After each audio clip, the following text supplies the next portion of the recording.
Before time kept its first beat, only the silent void and the hand of Ao existed. With a single touch, the All-Maker stirred the cosmic dust, shaping the fledgling sphere called Reynar, cradle of all that would ever live, dream and wage war beneath the stars. And from the spark of Ao's touch, life awakened, not just beasts and trees, but thinking folk, crafted from earth, flame, wind, and light. Centaurs roamed the wide plains, dragons soared over crystal seas, and lizard folk built their first shrines beneath the roots of ancient forests. There was no war, no gods of strife, only wonder and the breath of a world finding its voice. The gods could no longer tread the mortal world, but they could still reach into it. From among mortals they chose champions, imbued with divine essence, reshaped into beings of towering might. These were the Titans, radiant with their patron's power. They became the hands of justice, the jaws of war, the shields of nature, the flames of vengeance. Some upheld balance, others pursued only conquest.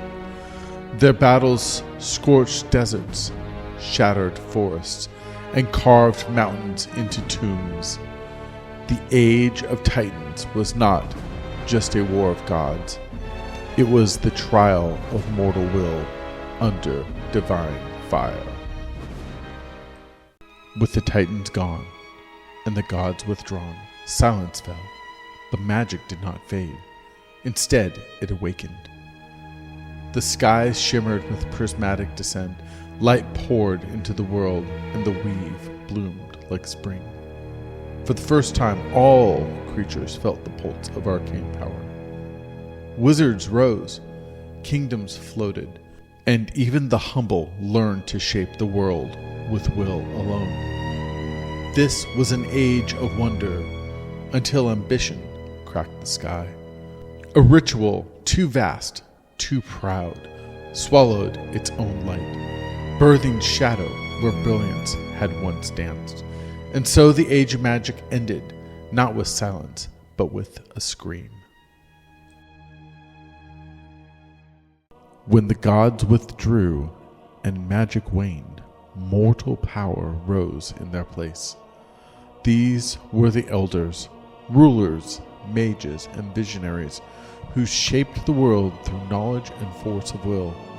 They forged artifacts of immense power and waged wars that scarred the land. Some vanished, others fell, but their legacies endured, hidden in ruins, whispered in relics, feared still today.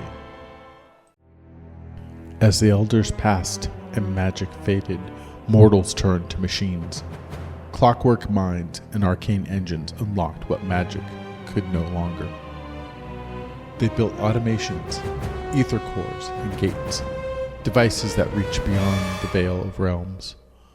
But innovation gave way to obsession. One surge tore the fabric between worlds, and the gears ground to ruin. When the engines failed, and the gods stayed silent, the shadows came. The world, broken by the surge, turned inward. Magic returned. Forgotten cults rose. Liches reigned, and from behind the veil, something watched. Cities became tombs, but in the dark, lanterns still burned. A whisper of hope, a promise that even in shadow, light may yet return. The gods returned, not to save, but to claim.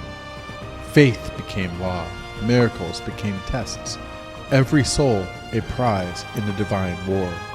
Temples judged, clerics ruled, and those who defied the heavens were cast into fire, or worse.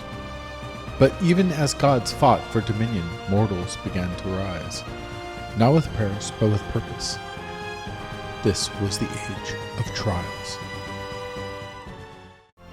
When the gods clash, the plains bleed, and the world stands on the edge. This is now the age of chaos. Magic is wild. Faith is fractured. Demons rise and empires fall. Prophecies whisper of something ancient, something that remembers us. This is not an age of peace. At the heart of this storm stands you.